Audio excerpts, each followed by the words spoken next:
est-ce le début de la fin de la monarchie britannique ? Si évidemment, en ces temps de couronnement du nouveau roi Charles III, où l'humeur est plutôt à la fête et à la célébration de la couronne, cette question peut paraître bizarre, c'est pourtant un sujet qui prend petit à petit de l'ampleur.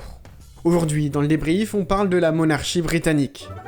C'est donc ce samedi 6 mai 2023 qu'est couronné le désormais roi Charles III à 74 ans devant plusieurs milliers d'invités. D'abord marié à la princesse Diana, avant de renouer une relation avec l'un de ses premiers amours, Camilla, il finira par divorcer de la princesse Diana en 1996, avant que cette dernière ne meure dans un accident de voiture. Il se remariera finalement avec Camilla en 2005. Défenseur des causes écologistes, il fait partie de ceux qui prennent au sérieux le risque du réchauffement climatique, alors que le sujet n'est pas encore popularisé au plus grand nombre. Le 8 septembre 2022, après la mort de la reine Elisabeth II, il récupère le rôle de souverain. Mais voilà, la monarchie anglaise semble dernièrement en perte de vitesse. Le pouvoir royal apparaît quelque peu en décalage avec le reste du monde. Le luxueux train de vie du roi commence à faire tâche. D'autant que le remplaçant d'Elisabeth II a pu avoir des réactions parfois méprisantes et apparaît vraiment différent de la très appréciée reine.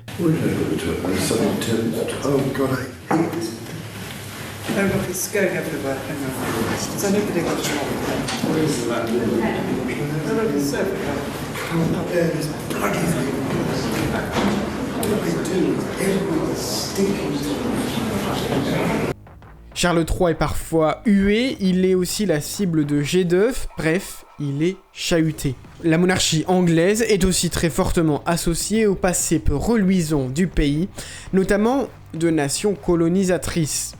Sur l'esclavage, si le Royaume-Uni est parmi les premiers à l'avoir aboli, il fut d'abord une grande nation esclavagiste.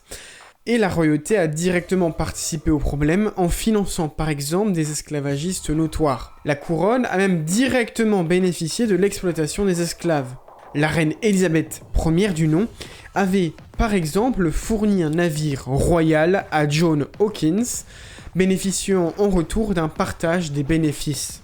Les accusations de racisme au sein de la famille royale et la distance avec la royauté prise par Harry et Meghan ont aussi poussé les plus jeunes à s'éloigner de la royauté.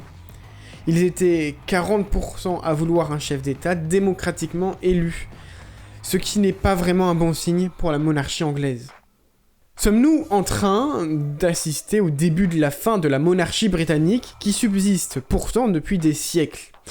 Rien n'est sûr, mais il semble qu'un tournant en termes de popularité de la royauté est en train de se faire, laissant le roi dans une situation incertaine. Voilà pour ce débrief, j'espère que ça vous aura plu, on n'oublie pas le pouce bleu, l'abonnement et tout ce qui s'ensuit, et moi je vous dis à bientôt pour un nouveau récap de l'info.